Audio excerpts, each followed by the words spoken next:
Na mtazamaji, tumerejea tena katika sehemu ya pili ya kipindi chetu cha Baragum Live, na sasa ni wakati wa mahojiano ambapo tumemwalika mgeni wetu ambaye ni mkurugenzi wa asasi ya Nugget, ndugu Got, ambaye tutakwenda kufahamu kuhusiana na elimu ya mpiga kura. Wewe mpiga kura, kuna elimu ambayo unapaswa kuifahamu leo hii, basi endelea kutazama runinga yako ya Channel 10, na hii ni Baragum Live. Karibu sana mkurugenzi. Asante sana. Karibu sana. Asante sana. Ndio. Mimi naitwa Emmanuel Mwakapotela, mwenzangu ni Dorcas LMC Mtenga. Ndio. Mimi naitwa Hemedi Ngochele. Ndio. Asante sana kwa kufika. Asante sana. Yeah. Kabla tujaenda kwenye elimu ya mpiga kura, tuifahamu asasi ya Nugget. Ni asasi ya aina gani? Na kwa nini imepewa jukumu la kutoa elimu ya mpiga kura? Tunafahamu masuala tume huru ya uchaguzi ndio ambao wanasimamia masuala mengi sana ya uchaguzi, lakini mara hii tunaona asasi kama Nugget inapewa mamlaka ya kutoa elimu ya mpiga kura. Karibu. Asante sana. Asasi ya Nugget kwanza ni kirefu chake au maana yake ni kitu chenye mwanga wa dhahabu. Kwa maana yetu sisi, asasi yetu tulianzisha kwamba kitakuwa ni chombo ambacho kinamulikia watu walioko gizani kwenda kwenye mwanga. Kwa hiyo sasa hivi tunadili na masuala ya utunzaji wa mazingira, lakini katika masuala ya afya, ila zaidi tunadili sana na dawa za kulevya, udhibiti wa athari ya matumizi ya dawa za kulevya. Kwa hiyo tuko sana katika sekta hiyo ya kutoa elimu, ambapo tunakwenda mashuleni, tunatengeneza clubs, lakini na mitaani vile vile tunakwenda kutengeneza clubs kwa ajili ya kuwahusia vijana wasijiingize kwenye matumizi ya madawa ya kulevya. Kwa mfumo huo, tunaishukuru INEC, si mara yetu ya kwanza kutoa elimu ya mpiga kura. Tumekuwa tukishiriki, hata mwaka 2020 tulitoa elimu ya mpiga kura. Kwa na sasa hivi tunashukuru kuwa miongoni mwa mashirika ambayo yamepewa dhamana ya kutoa elimu ya mpiga kura. Na tuko Dar es Salaam, tumepewa Dar es Salaam, tumepewa Dodoma, wilaya ya Chamwino, lakini tumepewa vile vile na Kagera, wilaya ya Ngara. Kwa hiyo tunashukuru kwa kweli, pamoja na kwamba kuna hali ngumu ya ukata, lakini tunajitolea, tunafika katika maeneo hayo. Kwa Dar es Salaam tayari tumeshafika Kigamboni, Temeke, Kigamboni, Ubungo, Kinondoni, Ilala yenyewe kule kata ya Ukonga tumeshafika, na tunaendelea kutoa elimu hiyo ya mpiga kura ili wananchi wajitokeze siku hiyo kwa wingi waweze kupiga kura. Sawa sawa. Ndio. Kabla sijampasia mwenzangu Dorcas, umeeleza taasisi yako na majukumu yako. Huwa wanaangalia nini hasa mpaka kupa hiyo mamlaka ya kwenda kutoa elimu ya mpiga kura? Huwa wanatazama nini hasa? Kwa kweli mimi sijafahamu kwamba ni nini wanachokifahamu zaidi, wanatoa zaidi, lakini mimi naangalia ule umahiri, umahiri wa NGO, ile shirika lilivyo na uwezo, kwa sababu sisi kwa kweli tunatumia hela zetu wenyewe mkononi, hatujatafuta ufadhili, hatujaomba ufadhili sehemu yoyote, lakini tunatumia nguvu zetu na mioyo. Tuko viongozi 4 ambao tunashughulika kutoa elimu hiyo katika kipindi hiki. Kwa hiyo nadhani wanaangalia na utendaji wa kazi wa wale ambao wanawapa nafasi hiyo. Lakini tume pia inawapa seminar. Tumepewa seminar takriban kama mara 3 hivi. Tumekuepo hapa Dar es Salaam, Mlimani City, tuliitwa tukapewa nini tunachotakiwa kwenda kufanya na nini tunachokwenda kutoa kwa wananchi. Vile vile tukaitwa Dodoma, vile vile tukaelekezwa nini cha kufanya, nini cha kutokufanya. Hapo sawa. Ndio hilo ambalo nilikuwa nasubiri. Na kuna kitu hapa nilikuwa nimekiona kuhusiana na mamlaka ya tume katika kutoa elimu ya mpiga kura. Inasema katika kifungu cha 10 cha mamlaka ile, kifungu kidogo cha kwanza G na H cha sheria ya Tume Huru ya Taifa ya Uchaguzi namba 2 ya mwaka 2024 kimeipa Tume ya Taifa ya Uchaguzi mamlaka ya kutoa elimu ya mpiga kura nchi nzima, kuratibu na kusimamia taasisi na asasi na watu wanaotoka kutoa elimu hiyo. Kwa hiyo wakishakupa pia wana uwezo hata wa kufuatilia zile nyenzo unazoenda kutumia kwa kujiridhisha wao kwamba je, ni elimu sahihi unaoenda kutoa. Basi baada ya kupata ufafanuzi huo, nilikuwa natamani kidogo nianze kusikia taifa letu lina shida moja ambayo imekuwa ikizungumzwa mara nyingi, na tumeona wagombea wengi wanapopita kwenye mikutano hii wanawasisitiza wananchi tarehe 29 kujitokeza kwenda kupiga kura. Tumekuwa wakati mwingine inaripotiwa kuwepo na idadi ndogo ya watu wanaojitokeza. Nikafikiri labda tunakosa elimu sahihi na kujua umuhimu wa kushiriki zoezi hili ambalo ni haki ya kikatiba. Labda kwa kuanzia hapo unaanza kumwambia nini mpiga kura huyu ambaye anajiandaa kwa ajili ya kukamilisha zoezi hili tarehe 29 ya mwezi huu? Tunakosa watu kujitokeza kuja kupiga kura kutokana na changamoto za hisia. Baadhi ya wadau au wananchi wenyewe huwa wanakuwa na mihemko kwamba unapofika wakati wa uchaguzi kwamba kuna purukushani, kuna kukamatwa, kuna kupigwa. Kwa mfumo huo unajikuta mtu anasema niende kupiga kura kwa misingi gani? Lakini kitu kingine ambacho kinachotokea ni ile dhana ya wananchi wameshaweka kwamba nikipiga kura ni chama fulani tu kitapita. Kwa mfumo huo unajikuta tunasema ile ni dhana potofu, kwa sababu yeye anapoacha kwenda kupiga kura, basi kile chama kingine kitaendelea kutawala pasi yeye kuwa na huo utaratibu. Lakini kwa mfano kama jana tulikuwa pale Feri, tulipata changamoto moja inaonyesha kwamba wananchi wanashindwa kwenda kupiga kura, vituo labda viko mbali na maeneo yao. Mfano kama pale Feri wanasema kuna wafanyakazi wasiopungua 7,000. Sasa unajikuta kwamba mtu anatakiwa kwenda kuvua samaki, lakini wakati huo anatakiwa akapige kura Gongo la Mboto. Sasa unajikuta sasa ataendaje kupiga Gongo la Mboto afu aje akavue samaki wake, wakati siku ile inakuwa ni kama siku all day ambayo mtu anatakiwa aende kwenye majukumu yake. Kwa hiyo unajikuta mtu anasema nitoke tena Feri nirudi Gongo la Mboto nikapige kura, au nipige kura Gongo la Mboto afu niende kuvua samaki, na kuwa ngumu. Kwa hiyo nakuta na swala la vituo kuwa mbali na wenyewe vinaonyesha kuwa ni vigezo vya watu kutokujitokeza kupiga kura sana. Lakini vile vile hata na sisi tunaopewa dhamana ya kutoa elimu inaonyesha kutokana na hali finyu ya budget tunashindwa kuwafikia wale wananchi. Kweli watu wengi hatufiki kule kwa wenyewe wanaofikiwa, lakini tukifika kule naamini tunaweza tukawaibua watu wakajitokeza kupiga kura kwa kuwahusia na kuwaelewesha juu ya upigaji wa kura kwamba unatakiwa ukapige kura, ni haki yako, hakuna changamoto yoyote utakayokutana nayo, na ukikutana na taarifa yoyote mamlaka imetoa mpaka na namba zake za simu kwamba ukipata changamoto yoyote ya mtu vitisho, hebu tupigie tujue tunalitatuaje. Lakini na hivi vile na sisi tunaendelea kuiomba Tume Huru ya Uchaguzi kuangalia wakati mwingine kuvipanga vituo sehemu za watu ambazo wapo kwa wingi zaidi. Lakini kikubwa zaidi kwa kweli ni upotofu wa wananchi. Baadhi wanawatisha wenzao kwa kuambia kutatokea hiki, kutatokea hiki, kwa hiyo mtu anakimbia mbali zaidi. Lakini nadhani elimu inavyoendelea kutoka sasa hivi, tumefika Kimbiji, tumekuta wananchi wanasema tunashukuru, miaka yote hatujawahi kupata wadau kama nyinyi kuja kutoa elimu. Hata hapo Feri na wenyewe wamesema hivyo hivyo kwamba tunashukuru kuona kwamba wenzetu miaka yote tunasikia tu vikipita gari pigeni kula, lakini hatujaja kuhamasishwa kama sasa hivi.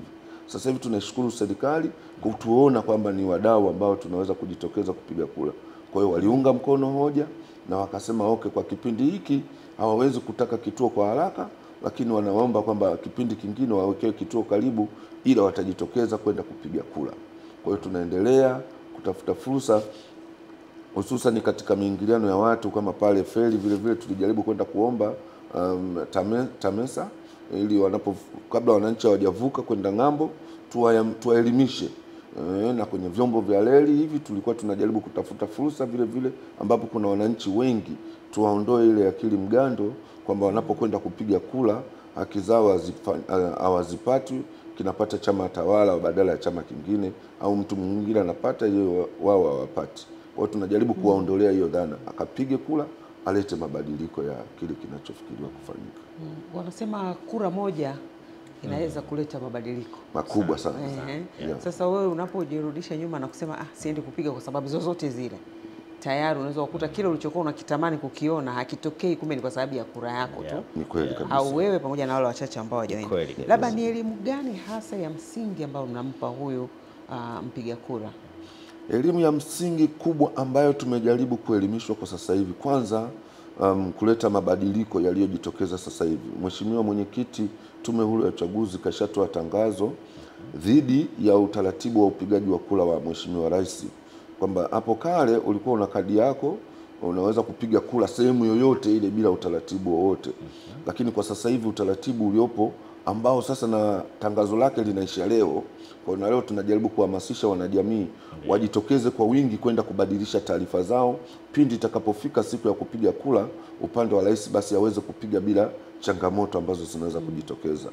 Mfano, mimi naweza kuwa naishi Bonyokwa lakini nafanya kazi siku hiyo ya kupiga kura, nategemea nitakuwa labda Gongo la Mboto. Kwa inabidi uende pale Gongo la Mboto ukamkute afisa uchaguzi, umueleweshe, mwambie mimi siku ya kupiga kura nitakuwa hapa. Taarifa zake sasa kutoka Bonyokwa zihamishwe kwenda pale Pugu ambapo utakuwa unapigia kura. Kwa hiyo unaingia tu kwenye mfumo, wanajaza www.inec.go.tz. Mtu akishajaza taarifa zake sasa zinamuonyesha kwamba atatakiwa kupiga kura sehemu husika. Vinginevyo kama hutoweza kufuata utaratibu huo, hutoweza kupiga kura mpaka kule ulikojiandikishia mara ya kwanza. Kwa hiyo hilo tunalisisitiza sana. Na kwa hawa watu wa feri ambao ulizungumza nao, nimewaelewa kwa sababu unakuta mtu makazi yako Gongo la Mboto, lakini shughuli anafanyia huku feri. Sasa kwa muda ule wa kupiga kura ana mambo mawili, aamue kwenda kufanya shughuli zake ama aamue kwenda kupiga kura. Sasa kwa mtu kama huyu mlijaribu kumpa elimu kama itamlazimu kabisa kushindwa kuwepo kule Gongo la Mboto, ana uwezo wa kujiandika kwenda kufanya utaratibu wa INEC ili aweze kupiga kura sehemu hii. Sasa naamini huku feri nako kuna vituo. Vituo vilivyopo feri, tumekuta kuna kituo kiko ofisi ya kata Kivukoni, lakini kiko kingine hapa Benki Kuu. Na kingine kiko sehemu mbali kidogo, haviko kule karibu. Lakini na watu wengi unavyoonyeshwa wanasema wote walioko pale Kivukoni wapigaji kura sio wakazi wa pale. Ni watu wanatoka mitaa mbali, kwa hiyo walijiandikisha kule Kivukoni kwa ajili ya kusema kwamba mimi niko feri hapa, ngoja nikajiandikishe. Mwingine anajiandikisha apate ile kadi ya mpiga kura katika matumizi mengine, sio lengo la kupiga kura.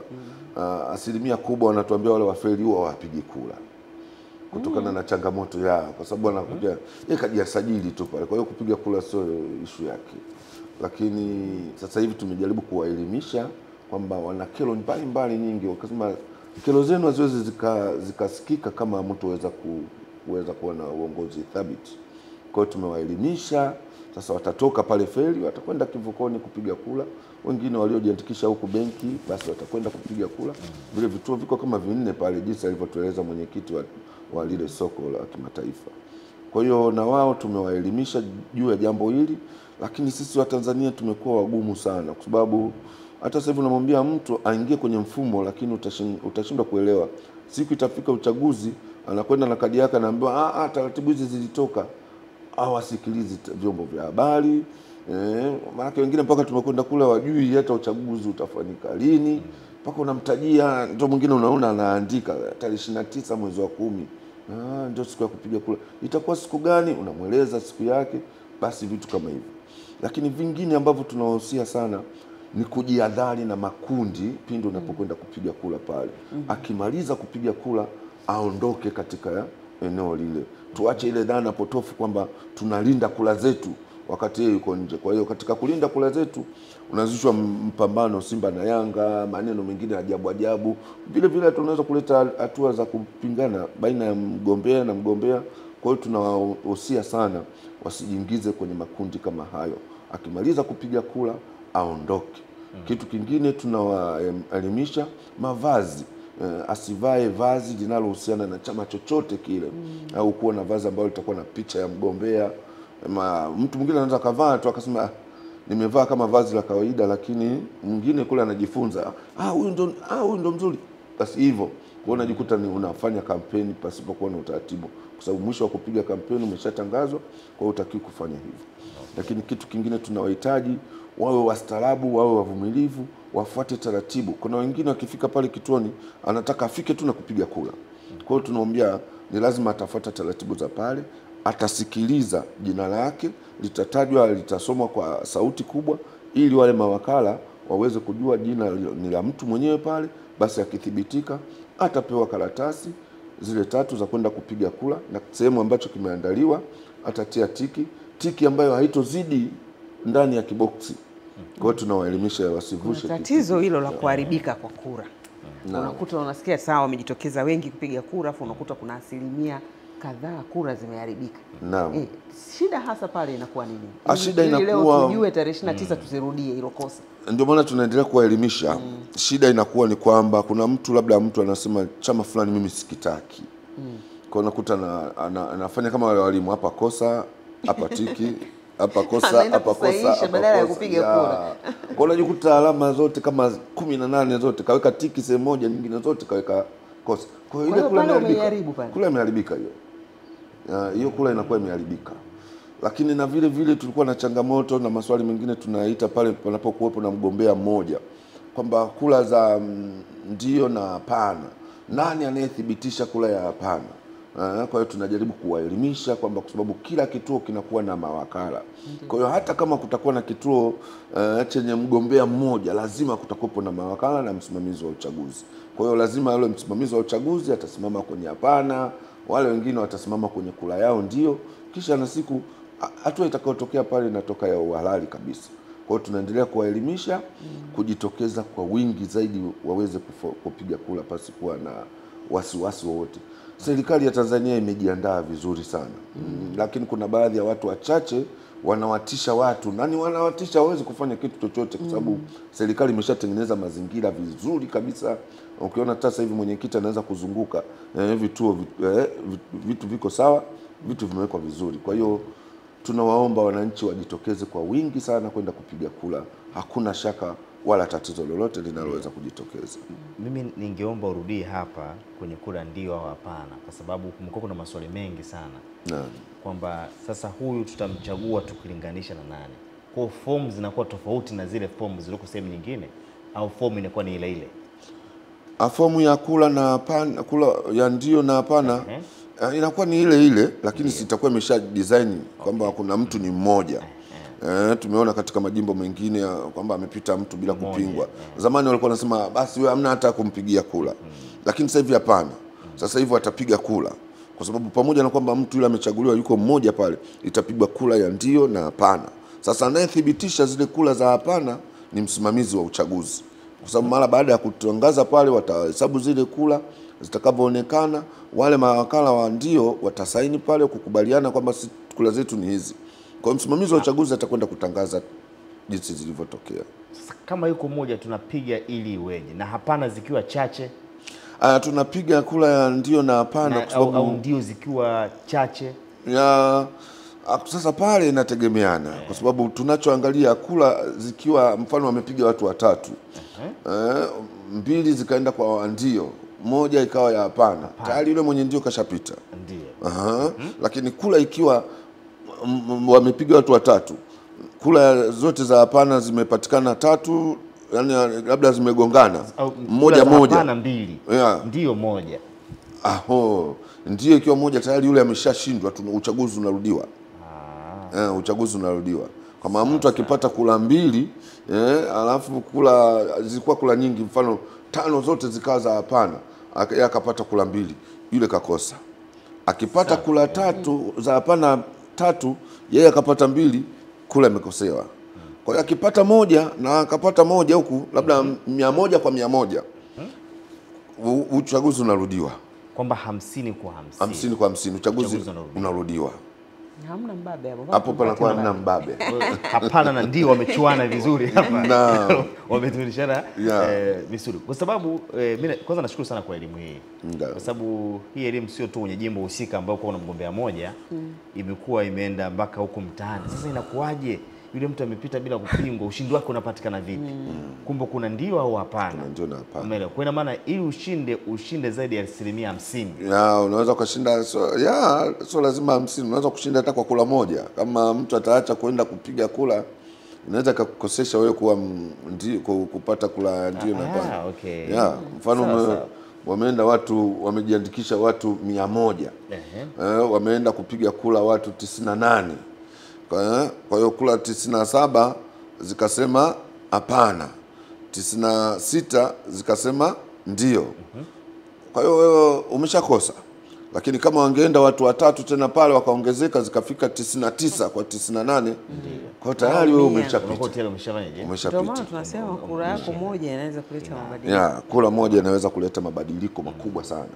Kwa hiyo tunawahamasisha wananchi kujitokeza kwa wingi, hususan kuendelea kuiomba serikali hiki kilichokifanya kidumu, na sisi tuendelee kuingia kwa saidi huko mitaani. Sasa hivi tumejipanga, tunataka kwenda Chamwino, tuingie ndani kule pembezoni kabisa, tuwaambie wananchi siku wajitokeze. Lakini hata na huku ukiona Kimbiji ni pembezoni kidogo, usipokwenda vizuri watu kule wanaishi mahalini, watu, kwa hiyo wanakuwa na mambo mengi. Kwa hiyo lazima tuwaelimishe kabla hawajaenda kuvua samaki, wapige kula, waende kuvua samaki. Tuangalie hapa pia, umezungumza kwa mfano watu wa feri pale Kariakoo, na kuna kundi kubwa sana la watu sana. Sisi tunaendaga mara nyingi sana na Dorcas hapa, tunakuta kundi kubwa sana la watu, wanawake kwa wanaume wako pale, na ukiwatazama wana sifa za kupiga kura kulingana na umri wao ulionao. Zitabakia nyingine, je, walijiorodhesha daftari la kudumu la kupiga kura? Hilo ni swala lingine, lakini katika macho tu huyu ana sifa kupiga kura. Sasa umesema kwa kipindi cha muda mrefu walikuwa hawezi kupiga kura kwa sababu ya mazingira. Wao wanakaa Gongo la Mboto au Majowe, lakini eneo lake la kazi linamfanya wewe wapi? Pale Feri. Na tunafahamu kwenye kupiga kura inabidi umpigie diwani, mbunge na rais. Swali linakuja kwa mazingira hayo walionayo, na unapaswa, una haki ya kumpigia kiongozi ambaye unamtaka kuanzia udiwani, ubunge na rais. Wanakuwa na sifa gani za kumpigia kiongozi wa aina gani, ikiwa huenda mwingine amehama kata, mwingine huenda amehama kata na jimbo, yupo jimbo lingine ambalo eneo hilo kuna mwakilishi mwingine ambaye sio katika eneo lake? Hii imekaaje? Anayehama jimbo na kata lazima taarifa zake zisome kule kwenye kata husika, kwa sababu kumpigia Mheshimiwa Rais, mbunge na diwani lazima kwanza ujisajili, uwe ni mkazi wa lile eneo. Ndio. Lakini kwa mfano kama wenzetu wa Feri wanakuwa wanatoka Gongo la Mboto, wanatoka Majowe, baadhi ya wachache si wakazi sana wa pale. Kwa hiyo unajikuta kama akijisajili pale Kivukoni tayari ni mkazi. Ndivyo ilivyokuwa. Ukijisajili pale Kivukoni kwenye kituo cha kupigia kula, ina maana wewe ni mkazi. Ueleva kwamba unakaa Gongo la Mboto. Lakini kule Gongo la Mboto usio umejisajili. Sawa. Kama Gongo la Mboto utakuja jisajili, ukajisajili kule Kivukoni, wewe ni mkazi wa Kivukoni. Kwa siku ya kupiga kula utapiga Kivukoni, kwenda kumchagua mbunge, diwani na Mheshimiwa Rais. Kwa wakati huo kama unaishi Gongo la Mboto, ina maana wewe hutopiga kula kumchagua mbunge wa Gongo la Mboto. Huku utamchagua mbunge wa huku Ilala. Kwa hiyo ndio tofauti yake inavyokuwa hiyo. Sawa. Na kwa upande wa rais? Upande wa rais walivyoweka utaratibu kwamba sasa liwe loophole, kwamba wana kokote ulipo unaruhusiwa kupiga kura ya rais. Lakini kwanza lazima uhamishe taarifa zako. Ndio. Kwa sababu kule unakokwenda kupiga kura wewe utakuwa ni kwa muda mfupi. Kwa hiyo kama ni muda mfupi, labda ni siku moja, ile siku moja ni fupi tu. Tunasema ni fupi. Kwa sababu gani? Tumetolea mfano hii hapa, lakini tunasema kwa mfano kama sasa hivi kuna SGR. Mtu unakwenda una shughuli zako Dodoma. Ndio. Au umetoka Dodoma umekuja Dar es Salaam. Sasa una shughuli zako, unasema ile tarehe labda mimi nitakuja mara moja hapa, afu natakiwa nirudi kule. Lakini nikiangalia ratiba yangu inakataa. Kwa hiyo tarehe 29 unatakiwa sasa wewe umechatwa taarifa kwamba tarehe 28 nategemea nitakuwa Dar es Salaam. Kwa hiyo 29 kurudi sintoweza. Kwa hiyo unakuja katika kituo unachoweza kufikia, kama ni Kivukoni hapo, hizi siku zilizokuwa zimetolewa unakuwa umejisajili pale Kivukoni. Kwamba bwana mimi siku fulani ninategemea kuwa hapa. Kwa hiyo kama niko hapa, wataingia kwenye mfumo, utaulizwa madodo na utajaza dodoso mbalimbali pale kwa kuonyesha kitambulisho chako cha mpiga kura. Kwa siku ya siku pale utaruhusiwa kupiga kura ya rais tu, sio ya mbunge wala diwani. Unaruhusiwa kupiga kura ya rais tu. Sawa sawa. Na ndio. Na nilisikia msema taarifa hitimisho ni leo. Hitimisho ni leo, lakini mheshimiwa alishatoa muda mrefu, siku 14 zilitolewa kwa ajili ya kuwatangazia wananchi na walitangaza kwenye, nadhani sijajua kama alifika kwenu, lakini tuliona Azamu mbalimbali nilisikia, lakini sisi kwa sababu tulikuwa kwenye kikao tulielezwa kabisa kwamba tarehe fulani tutakwenda kutoa tangazo kwa ajili ya jambo hili. Lakini bado tumepewa vipeperushi ambavyo watu wanatakiwa wapige simu kama kuna changamoto wanaoipata waweze kufanya hivyo. Kwa hiyo leo mwisho saa 10 taarifa, kama hujafikisha sehemu husika basi utalazimika upige kura ulipo. Sawa sawa. Ndio. Mimi ningeomba nifahamu pia katika elimu ambayo mnaitoa huko kwa wananchi kwenye maeneo tofauti tofauti, mmebaini nini kwamba wananchi huenda jambo gani kubwa ambalo walikuwa walifahamu katika utoaji wa elimu? Najua mko mnaruhusu na maswali pia ili kufahamu ni uelewa huko. Wananchi asilimia kubwa walikuwa hawafahamu katika nini hasa? Wananchi, cha kwanza walikuwa hawana ufahamu kwamba elimu ya mpiga kura inatolewa na wanasiasa. Kwa hiyo wao wanakuwa na base vile kwamba ukitoa elimu ya mpiga kura wewe ni mwanasiasa fulani. Kwa hiyo hilo walikuwa wanajua hivyo. Na sisi tunapoingia kule tunawaambia sisi sio wanasiasa, wanabadilika, wanakuwa na tofauti fulani, kwa sababu maswali wanayotuuliza sisi yakiwa ya kisiasa, sisi tunawaambia kawaulizeni wanasiasa wenzenu. Sisi tunajibia swala la ile hali ya amani na kukuhamasisha uende kupiga kura. Maswali mengi sisi hatujibii, sijui kuna maadili au nini, hayo sisi hayatuhusu. Lakini wananchi tulio changamoto nyingine nadhani ni uvivu, umbali wa vituo. Yani na umbali wa vituo na wenyewe unasababisha watu kutokwenda kupiga kura kwa usahihi. Lakini tunapofanya hivi watu tunapeleka mrejesho kwa mheshimiwa mwenyekiti, kama ni mkurugenzi wa tume ya uchaguzi, kila tunapofanya hivi tunapeleka taarifa zetu kwa wasimamizi wale na wanatufuatilia. Kama jana tulikuwepo pale Feli, walikuwepo kiongozi mwingine wa INEC, wanakuja pale, polisi kata wanakuwepo pale, kwa sababu kuna changamoto. Unapofanya hivi kuna watu wanakuambia, wanakujibu vibaya, mtu anakutukana, ondoka hapa, unatusumbua, sisi tunavua samaki hivyo. Kwa hiyo usipokuwa na mtu uvumilivu na kwa ngumu, na wewe unatakiwa uangalie, sio mtu amebeba kasha lake la samaki wewe unamwambia bwana simama bwana nikupe elimu ya mpiga kura. Hapana, kuna utaratibu wa kufanya. Kwa hiyo changamoto walionayo wananchi kwa kweli kwanza ni elimu. Elimu kwa kweli hii mimi nashukuru tume kuona kwamba inazikaribisha asasi. Sasa asasi nyingi unajikuta hatufanyi kile kinachotakiwa, ndio maana unajikuta kati ya asasi 100 unachaguliwa asasi 50. Kisa na mkasa zile nyingine ukitoka huku badala ya kwenda kutoa elimu wewe unaenda kufanya kampeni kwa mgombea. Sasa unakwenda kinyume na maadili ya kile. Kwa hiyo unajikuta unatolewa katika kutoa hiyo elimu.